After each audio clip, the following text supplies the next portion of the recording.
Hey guys, this is Killrob speaking, and today we are going to take a look at some of the latest changes to the usability of the game for the upcoming Steam update. And what do we have today? The focus is the engine designer.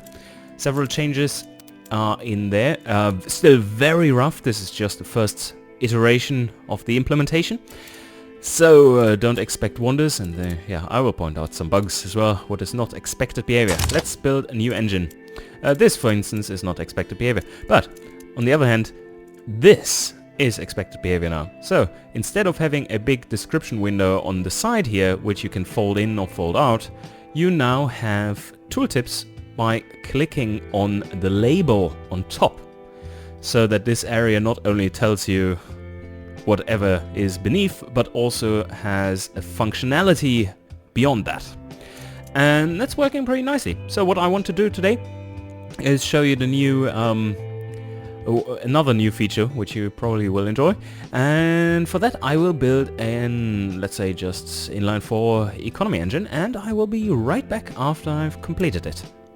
Alright, here we are back, and I've just put together this little 2-liter inline 4 engine, pretty economical, even though I am far below the maximum octane right now. This is just on the first run through. I haven't tuned anything, and what I want to show you now is, well, first of all you see, oh, this looks weird. Alright, there's this testing thing right next to the old graph, which looks completely squashed in some ways.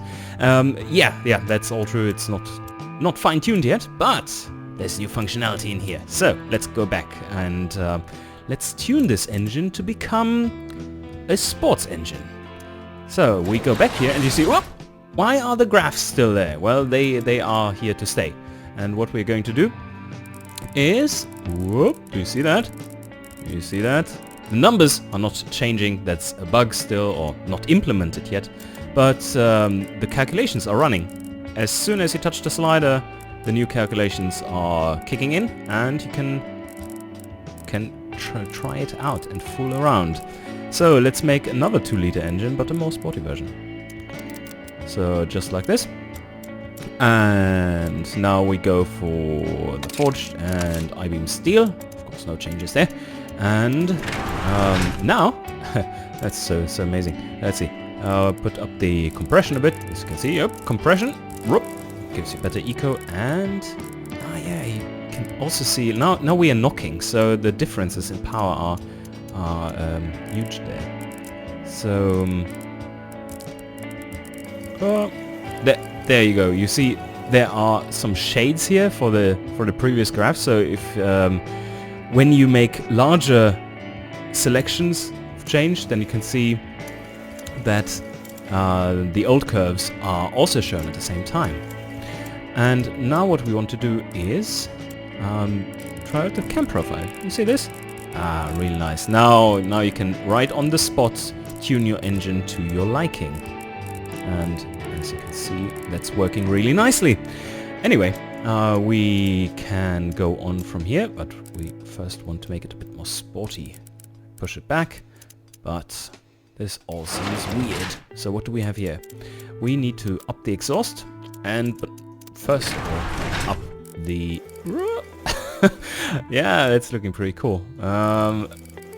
Up the rev limiter, and you get the new warnings here if you go too far, of course. You then see, yeah, while float is occurring and everything is broken. So better not do that. Very handy there. And of course, I think you get what I'm doing here, right? So you can easily change things around. And now for all the risers out there, bad news for you. So now I show you what happens if you make your exhaust larger. You lose significant amounts of power. And if you make it too small, you get a diesel. So there you go, diesels in the game, officially announced. Yeah, here you have your diesel. Alright, hope you enjoyed, guys. See you next time. Bye.